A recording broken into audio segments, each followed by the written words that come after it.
Danica's POV.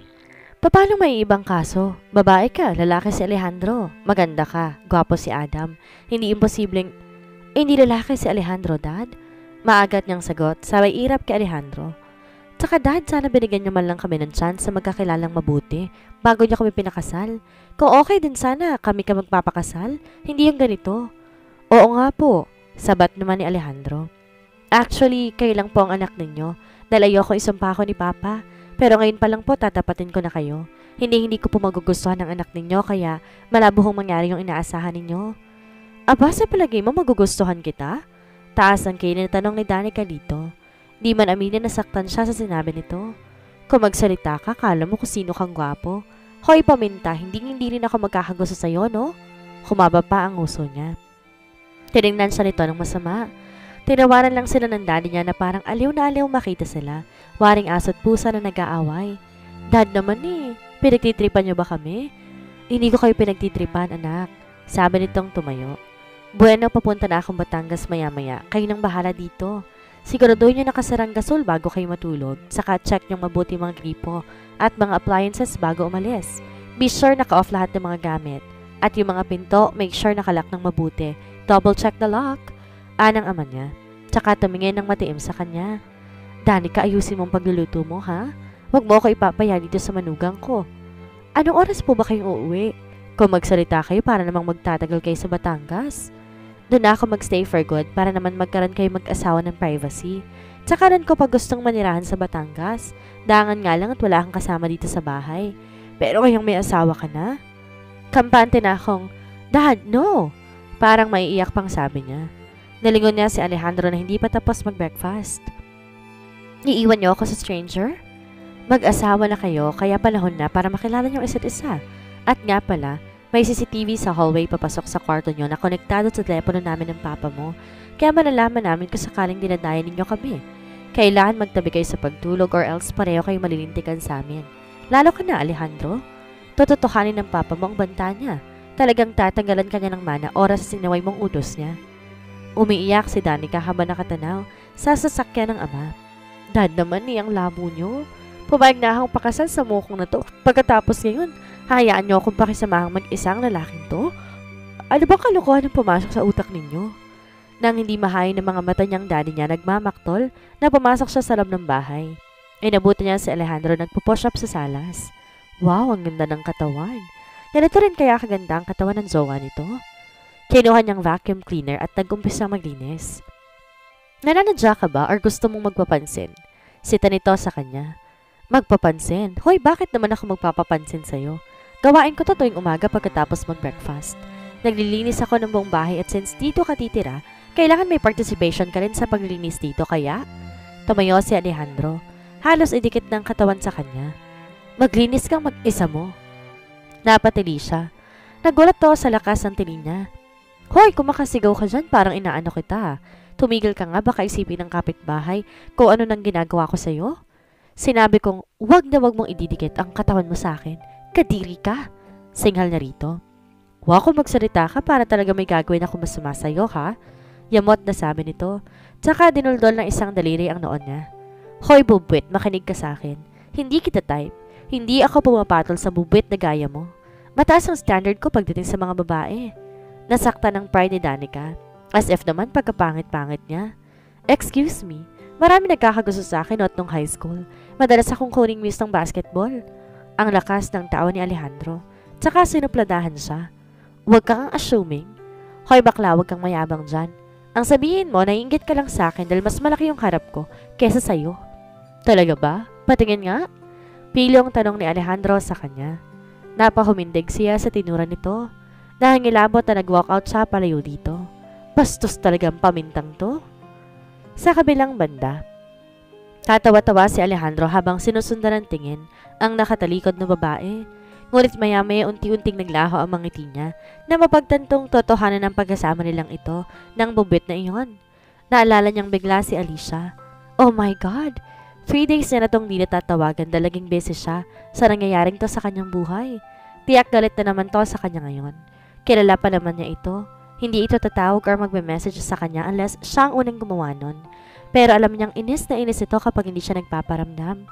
Mahal niya si Alicia kaya hindi niya alam kung paano matatanggap ang nangyayaring ito sa kanya. Paano ba siya magpapaliwanag? Tinawagan niya ang kasintahan. Ayaw pa nitong sagutin ang tawag niya. Kilala niya na ito. Kapag hindi ito sumasagot sa tawag niya, ibig sabihin, naghihintay itong suyuin niyang mabuti. Nasanay siya sa ugali nito. Spoiled kasi ito sa mga magulang kaya lumaking nakakuha lahat ng gusto. Nagtungo siya sa banyo at nag-shower habang iniisip kung paanong approach ang gagawin niya kay Alicia. Kailangan ba niyang ipaalam ang tungkol kay Danica or itatago na lamang muna niya ito? Alicia's POV. Naiinis na nakatingin lang si Alicia sa screen ng kanyang phone. Kanina pa ito tumutunog at nakita niya ang pangalan ni Alejandro. Sinadya niyang wag sagutin ang tawag nito dahil nagagalit siya dito. 3 days nang niho, wala siyang balita mula dito. Ano na naman kayang pinagkakabala ng lalaking yun? Babae? Mahal niya si Alejandro pero minsan, napipikon siya sa kung sino-sino mga babaeng lumalapit dito. Alam niya naging loyal to sa kanya but then, nagsaselo siya sa mga babaeng nagpapakute dito. Kahit naman may tiwala siya rito, hindi pa rin maalis sa isip niya ang kung ano-anong mga alalahanin. What if matukso to? What if may mabuntis to? May pagka-flirt pa naman ng lalaking yun. At bakit bang dami-dami ng mga ibang lalaki? Gustong-gusto ng mga babaeng nandiyan ng boyfriend niya. Alam naman na ng mga tong taken na to. But then, hindi rin naman niya masisisi ang mga kababaihan na nagkakagusto sa kanyang si Alejandro. Gwapo naman talaga to. Matangkad. Napakalakas ng appeal lalo ng bad boy image nito. Sa kabilang banda, tanaw ni Danica nang sumakay sa magarang motor si Alejandro. Bahaga siyang napaismid. Parang lalaking-lalaki Kala mo naman tunay. Sa isip niya. Bahaga pa siyang napahagikik ng malala ang dragon tattoo sa braso nito. Ngayon lang siya nakakita ng astig na paminta. Sa bagay marami naman daw ganun, lalo na sa showbiz. Di naman siya against sa kahit sinong paminta or LGBTQIA. Actually, supportado niya mga to at ginagalang niyang sexual preferences ng mga to. Pero magkaasawa siya ng paminta? Ang saklap? Dahil kahit anong pagpapasexy ang gawin niya, never naman tong magkakagusto sa kanya dahil lalaki rin ang type nito. Bahagya pa siyang natigilan ng ma-realize kung ano ang kanyang naiisip. Teka, bakit ko naman papangaraping magustuhan ako ng pamintang yon? No? No way! Hindi ako magkakagusto sa pamintang yon. Alejandro's POV. My love, sorry na. Panay ang pagpapakit ni Alejandro kay Alicia ngunit mukhang hindi tumatalab ang pagpapakit niya. Ang gulat pa nga niya nang itapon ito sa basurahan ang binigay niyang bouquet ng mga tulips. Ang mahal pa naman ang bili niya doon pagkatapos itatapon lamang nito. 3 days kang hindi nagpaparamdam for sure. Kung ano-ano na namang kalokohan ang pinagagawa mo. Wala nga akong ginagawang masama. Yun ako ni mo ako dati na may kausap at chicks. 1 beses nang nangyari yun. Saka wala naman yun Alam mo namang sila yung lumalapit sa akin. Alangan namang pagsupladahan ko. Tinignan siya nito ng masama. Napakamot siya sa ulo. Bakit ba ayaw mong maniwala? Napapakamot sa ulong sabi niya. Palagay ko hindi itong proper time para ipagtapat ko sa kanya ang tungkol sa bubit na yon. Laging busy lang talaga ako sa pag-takeover ng mga business ni Daddy. Huwag mo muna akong kausapin, Alejandro. Wala ako sa mood ngayon. Sumasakit ang ulo ko. Sabi nitong hinawakan ng sentido. Palagi mo na lang akong binibigyan ng sama ng loob. Gusto sana niyang sabihin dito. Hindi kita binibigyan ng sama ng loob. Masyado ka lang sensitive at demanding. Minsan hindi na rin nakakatuwa. Pero syempre pa, hindi na lamang yun sila tinig or else, mas lalo silang mag-aaway. Pasasaan ba't bukas ng umaga kukuha rin ang galit ito? Okay, hindi na muna kita iistorbohin. Ani ang kinuha sa basaran ang mga bulaklak na itinapon ito. 6,000 din ang bili niya doon. Kaya nakapanghihinayang naman kung sa basarahan lang mapupunta. Naisip niya si Bubwit. Bibigay na lang niya mga to sa Bubwit na yon. Sa isip niya, saka sumakay na ng kanyang motor at mabilis na iyong pinaharuot. Sa kabilang banda, hindi mo lang ako sinuyo. Nagmamaktol sa inis na bulong ni Alicia habang sinusundan ng tingin si Alejandro na palabas ng kanyang shop. Dinala pa talaga ang bulaklak na binigay. Actually, hindi naman talaga totoong itatapon ang dala nitong mga tulips. Kunwari lang naman yun, kaya hindi niya akalain kukunin nito sa trash can ang bulaklak na dala nito. Talagang hindi man lang siya sinuyo. Maano man lang bang suyuin siya nito at pakita sa kanya ang pagiging sincere nito. Yun lang naman ang hinihiling niya. Yung ipakita nito sa kanya ang pagiging sweet lalo pat madalas siyang napuan ng kanyang mga insecurities. Pero hindi nga ba? At kaya nito gustong-gusto ay dahil sa bad boy image nito? Noon pa man ganoon na si Alejandro. Hindi madaling ma-impress. Hindi madaling i-please at parang di rin siloso and yet, nagtsaga itong maligaw sa kanya. Kahit may tagalan din bago niya ito sinagot. Sinadya talaga niyang pahirapan to kahit na ang totoo. Crush niya ito, elementary pa lang sila. Alam kasi niya kapag madali siya nitong napasagot, wala na tong challenge. Kuha na kasi niya ang ugali nito. Malayong malayo sa half-brother nitong si Raver na kung tutuusin unang nanligaw sa kanya. Actually, magpahanggang ngayon, hindi pa rin naman humihinto si Raver sa panunuyo sa kanya. Classmate niya elementary hanggang high school si Alejandro at ang kakambal nitong si Adam, pati na rin si Raver. Hindi ka close ng kambal si Raver. Mas lalo na si Alejandro. Madalas ito kaaway si Raver. Minsan pa nga nagsuntukan ng dalawang to sa kantin ng eskwelahan nila. Ang sabi sa kanya ni Alejandro, nagkaroon daw ng affair ang papa nito sa best friend ng mama nito at halos sabay ang mga itong binuntis ng papa nito. Pero dahil mahal na mahal ng mama nito ang papa nito, nakipagbalikan pa rin to at nagpakasal. Nang manigaw si Raver sa kanya at saka naman nagtapat ng pag-ibig nito si Alejandro. Hindi niya inaasahan yon. Noon pa niya clash si Alejandro pero akala niya kaibigan lang talaga ang turing nito sa kanya. Kaya nang sabihin nitong may pagtingin to sa kanya, pinahirapan niya tong talaga. Kilala niya na kasi ang likaw ng bituka ni Alejandro. Nagsasawa ito sa babae kapag wala ng challenge, kaya binigyan niya to ng challenge. Mabuti lang at hindi na sumuko sa paniligaw sa kanya. Ngayon niya na siguradong mahal talaga siya ni Alejandro. Tumunog ang kanyang cellphone, tumatawag si Raver. Hello? Yes? Ani ang matabang na patabang ang tono ng pananalita. Kung tutuusin, gwapo rin naman si Raver. Tall, dark, and handsome. Pero hindi kasing lakas ng appeal ng Alejandro. I'm on my way to your shop. Yayayain sana kitang mag-dinner? Anang binata sa kabilang linya. Naisip niya pagselosin si Alejandro. Alam niyang hindi nito gusto kapag lumalabas siya kasamang half-brother niya. Hindi talaga magkasundo ang dalawang to. Pakiramdam niya palagi nilang nagko-compete sa isa't isa ang mga to.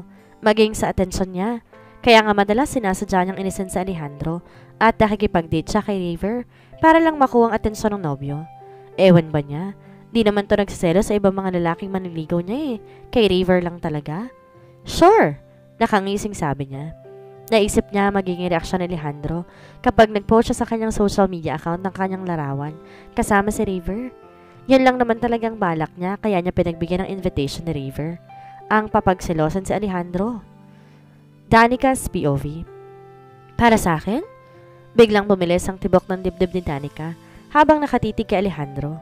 Kahit naman paminta ang isang to, I can't help it eh. Gwapo talaga. At bakit niya ako binigyan ng flowers? Huwag kang assuming. Naka-estimate na sa amin ito sa kanya. Hindi talaga yan para sa'yo, kaso umalis yung pagbibigyan ko, kaya sa'yo na lang. Pasuplado nitong sabi at mabilis siyang tinalikuran. Umasim yung mukha niya, pero agad ding napangiti ng pagmasdan ng mga tulips. Mahilig talaga siya sa mga bulaklak. Sumasi ang araw niya kapag nakakakita siya ng mga bulaklak. Siguro dahil naalala niyang mommy niya nung bata pa siya. Alagang-alaga nito ang kanilang garden. Maaga tong gumigising para magdilig ng mga halaman at hitik na hitik yon sa mga bulaklak. Flowers remind her of her mom. Dinig niyang napasigaw si Alejandro mula sa kwarto. Napatakbo tuloy siya sa kwarto. Nakasungaw sa may banyo si Alejandro. Bahagya pang bumubula ang shampoo sa buhok nito. Walang tubig? Galit na sabi nito sa kanya. Ay sorry, hindi ko ba nasabi sa'yo na nawawala ng supply ng tubig ngayon? Kaya nga sinabihan kitang bilisan mong maligo eh, kasi irregular ang supply ng tubig dito. What? Napangisi siya. Actually, may tangkay sila ng tubig sa likuran. Reserba just in case mawala ng supply ng tubig. Halos linggo-linggo kasi nawawala ng tubig sa lugar nila, kaya't nagpakabit ng water tank ang daddy niya. But since malakas din sa kuryente, pinapatay nila yon kapag di naman kailangan. Pero hindi niya yun sasabihin sa pamintang to. Makaganti man lang sa lahat ng kamalitaang pinapakita at ipinaparamdam nito sa kanya. Kaya maghintay ka na lang dyan sa banyo. Di ko lang sure what time darating ang supply ng tubig. No way! Ibili mo ako ng mineral water. Utos ito sa kanya. Inuutusan mo ko? Singhal niya dito. Oo, inuutusan kita. Sagot pa nito sa kanya. Bilisan mo, nangangati ng katawan ko. Ayoko ibaba ng sarili ko sa sabon. Wow, arte mo talagang paminta ka. Inirapan niya pa ito. Kung gusto mong maligo ng mineral water, edi bumili kang mag-isa mo. Hindi mo ako maid, no? Ani at saka mabilis lumabas ng kwarto. Tawa siya ng tawa na nasa salas na siya. Ang gulat niya nang bigla na lang tong lumabas ng banyo at tumayo sa harapan niya. Napanunok siya. Ikukuha mo ako ng tubig pambanlaw o gusto mong tumayo ako sa harapan mo nang walang kahit ano? Pilyong tanong nito sa kanya. Alejandro's POV. Ikukuha mo ba ako ng tubig pang banlaw o gusto mong tumayo ako dito sa harapan mo nang walang kahit ano? Pilyong tanong ko kay Danica. Nakita niyang takot sa mukha nito. Lihim siyang napangiti. Madali naman palang sindakin ng babaeng to. Sa isip niya habang nakatingin dito. Pumikit to at lumingon pa kaliwa, tsaka tinulak siya ng ubod lakas. Pero dahil mabilis itong nahawakan, nahila niya ito at sabay silang bumagsak sa sahig. Ramdam niyang bahagyang kumisto tuwang nasa pagitan ng kanyang hita nang maramdaman ang isang hita nito sa ibabaw niyon. Bastos! Malakas na sigaw pa nito. Peste! Tinakpan niyang bibig nito dahil baka makatawag to ng pansin sa mga kapitbahay at mapagkamalan pang rapist siya. Bitawan mo kung bastos ka, sigaw nito. Ang gulat niya na bigla na lang nitong tadyakan ang hinaharap niya. Siya naman ang napasigaw ng malakas. Bastos? Sa sunod na ulitin mo pa yan, babasusin mong yan? Talagang puputulan kita. Nang gagalaiting banta nito sa kanya. Nakangwi siya sa sobrang sakit na nararamdaman. Kung hindi lang ito babae, sinuntok na to. Pa, this is too much. Aniya nang umuwi sa bahay at ikwento lahat sa magulang ang pinaggagawa ni Danica sa kanya. Siguro naman maintindihan siya ng mga to kapag kinuwento niya kung saan siya nasaktan nito. Grabe, mababaog ako sa babaeng yun. Para yun lang nag-alsabalutan ka na kaagad. Mukhang mas malamya ka pa sa kapatid mo Sita ng papa niya sa kanya. Di ko na siya kayang pakisamahan. Mas matun pa sa akin yung babaeng yun Para kung may kasamang goon. Baka naman kasi inaasar mo lagi. Sulsol naman ang mama niya. Mahilig ka pa namang mang-asar lalo na kapag type mo. Type? Umasim ang mukha niya. Maalam mo naman di ako mahilig sa bansot. Tsaka hindi ko type yung mubit na yon kaya ayoko na. Bumalik ka sa asawa mo ngayon na. Pa naman. Hayaan mo tatawagan ko si Simon para mapagsabihan yung anak niya. Pero bumalik ka na ngayon. Matigas ang tonong sabi ng papa niya sa kanya. Pa? Di makapaniwalang tinignan niya ang ama. Hindi ba pwedeng dito muna ako? Pakiusap niya pa dito. Gusto ko lang ng peace of mind kahit isang linggo lang. No. Maring sabi nito sa kanya. Bumalik ka sa asawa mo kung gusto mong sayo ko ibigay ang kontrol ng mga negosyo natin. Or gusto mo kay Raver ko ibigay lahat para na sa inyong magkapatid. Di na siya nakasalita pa pero nagingit-ngit ang kalooban niya. Naalala niya tuloy muli ang pinost ni Alicia sa social media. Nag-dinner to kasama ni Raver at parang nananadya pang pagsilosin siya. Nakaragdag iyon sa inis na nararamdaman niya kaya napauwi siya sa kanilang bahay. Gusto sana niya magkulong sa kanyang kwarto. Namimiss na niya ng kwarto niya lalo na kapag pakiramdam niya ang ingay-ingay na ng paligid. Go! Bumalik ka na sa asawa mo ngayon na. Utos ng papa niya sa kanya. Hinila siya ng isa sa isang sulok. Sumunod ka lang sa papa mo. Or gusto mong kay Raver mapunta lahat ng para sa inyong magkapatid? Gusto mo bang magbunyi ang malditang babae na yon? Nanlalaki ang matang sabi ng kanyang ina. Papayagan mo bang paboran ng papa mo ang bastardong anak niya? Paalala pa nito sa kanya. Alam mo naman ang lahat ng pinagdadaanan ko bago ko kayo ipinanganak, hindi ba? Alam niyo kung paano ko ipinaglaban ang karapatan ninyo. Huwag mo sanang sirain na lang basta-basta ang lahat ng... Oo na ma.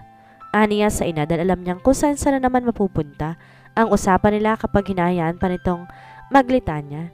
Gets ko na. Hindi niyo na kailangan ikwento pa ng paulit-ulit ang history ninyo ni Papa. Napabuntong hininga siya ng malalim. Babalik na ako sa bubit na yon. Salamat anak. Nakangiti ng sabi ng mama niya sa kanya. Napabuntong hininga siya ng malalim, tsaka nagmamadaling lumabas ng bahay. Yamot na sinipa niyang pader ng kanilang bahay, tsaka pinagsusuntok iyon. Kung hindi lamang natatakot siyang ibigay lahat ng papa niya sa half-brother niya ang manilang magkakapatid, nun kang sumunod siya sa kagustuhan to ng ama.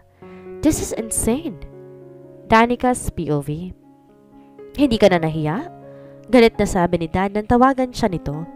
Kung di pa ako tinawagan ni Alfredo, hindi ko malalaman ang ginagawa mong pagmamaltrato sa anak niya. Ano na lang ang sasabihin ng mga yun sa'yo? Na hindi kita pinalaki ng maayos? Dad, napakasumbongero talaga ng pamintang yun. Akalain mong naisumbong pa sa magulang nito ang ginawa niyang para nadyak sa hinaharap nito? Hindi naman niya sinasadyang mapalakas yun. Gusto lang naman talaga niya itong bigyan ng leksyon. Nagulat lang naman ako kasi wala siyang kahit ano sa katawan niya. Asawa mo naman siya. Ano bang masama doon? Saka bakit di mo binuhay yung water tank? Kung di mo yung ginawa, hindi kayo mag-aaway. Alang matanda sa kanya. Mas lalo siyang nainis kay Alejandro dahil sa harap na siyang kampihan ng ama, parang mas pinapaboran pa niyang pamintang yon. Iha, Sana maintindihan mo kung ba't ko to ginagawa. Yun na nga ang problema, Daddy eh. Di ko maintindihan ba't kailangan ipakasal niyo ako sa lalaking yun? Aniya sa ama. Sana man lang kung gusto niyo pala ako mag-asawa, hinayaan niyo akong pumili ng lalaking gusto ko at mahal ko. Matututuhan mo rin siyang mahalin, anak. Dad, halimbawang matutuhan ko siyang mahalin. Palagay niyo, mamahalin niya ako, alam mo naman na hindi babae ang type niya. Basta gawin mo ang tungkulin mo bilang asawa niya, iha. Balang araw maintindihan mo rin kung bakit ko to ginagawa. Giit ng daddy niya sa kanya. Makalipas ang ilang sandali. O bakit bumalik ka pa? May katarayang tanong ko nang pagbuksan ko ng pinto si Alejandro. Kung ako lang masusunod, doon kang bumalik pa ako dito. Nabubugnot na sagot ni Alejandro sa kanya. Tsaka bahagya siyang tinabig. Tumabi ka nga dyan. Mas lalo lang nag-iinit ang ulo ko. Kapag nakikita kita, mainit ang ulong sabit, saka dire-diretsyong pumasok sa loob ng kwarto. Kibit balikat na nagsarin siya ng gata sa baso at naupo sa harap ng kanyang laptop na nakapatong sa ibabaw ng mesa sa kusina. Deadline ng article na sinusulat niya para sa isang publishing company kung saan contributor siya. Actually, hindi naman niya kailangan magtrabaho dahil stable ang kita ng talyer na binigay sa kanya ng daddy niya ang pamamahala. Samantalang kalahati ng kinikita sa apartment, automatikong napupunta sa bank account niya. And since di naman siya maluho, halos hindi niya nagagalaw lahat ng yon. Ang pagsusulat, passion lang talaga niya. Bata pa lang siya, mahilig na siya magsulat. Ang talagang pangarap niya maging isang romance novelist. Yun nga lang, lahat na yata ng mga nobelang isinulat niya, palaging nare-reject. Minsan naisip niya kung may talent nga ba talaga siya sa pagsusulat. Graduate siya ng mass comm pero hindi na siya naghanap ng trabaho pa. After hindi siya makapasa sa isang malaking television na pinag-a-applyan niya. Actually, kaya lang naman siya nag-apply sa kumpanyang yon para makita ang favorite actor niyang si Joshua Garcia. Sabi kasi ng mga kaibigan niya, malaki ang pagkakahawi ko kay Julia Barreto. Kaya nagbabaka sakali ako na kapag nakita ako ni Joshua, maligawan niya ako. Umayos siya ng upo at sinimula ng pagsusulat. Alejandro's POV. Pagkatapos maligo, kinuha ni Alejandro ang unan. Lumabas ng kwarto at saka pumesa sa sofa, sa salas para doon matulog. Ayaw niyang makatabi ang bubwit na yon. Gusto niya ng katahimikan. Nakahiga na siya nang tumulog ang cellphone niya. Ang papa niyang nasa katabing linya. Pa? Doon ka matulog sa kwarto ninyo ni Danica. Matigas ang tonong utos ito sa kanya. Napakamot siya sa ulo. Pa naman ni. Ani ang inis sa inis na. Daig pa yung nasa PBB house dahil di-monitor bawat galaw niya. May CCTV palang kinabit ang daddy ng bubwit na yun sa may hallway. Hindi ba matutulog ang papa niya para bantayan siya? Napabuntong hininga siya ng malalim, saka bumubulong-bulong. Bubalik sa kwarto. Nilagyan niya ng harang ang unan sa pagitan nila ni Danica para makasiguro hindi maliligaw ang kamay niya rito habang natutulog. Or else makakatikim siya ng sapak dito sa kalagitnaan ng mahimbing na tulog niya. Sa lahat pa naman ng ayaw niya yung iniistorbo ang pagtulog niya. Pumesto siya para matulog nang pumasok si Danica sa kwarto. Nagkunwari siyang natutulog na. Laking gulat niya na matanggal to ng suot na shirt. Nagtulog-tulugan siya pero ang totoo ay nakasilip siya dito habang nagpapalit to ng damit. Dadaklutin ko kaya ang nasa harap ng babaeng to? Kung ano-anong kapilyohan ang pumapasok sa isipan niya habang palihim tong pinapanood. Kailan pa siya natutong mamboso? Ano ang gagawin ni Alejandro ngayong mas matapang pa sa kanya si Danica? Magawa nila kayo magkasundo habang magkasama sa isang bubong? Yan po ang ating aabangan sa susunod na kabanata.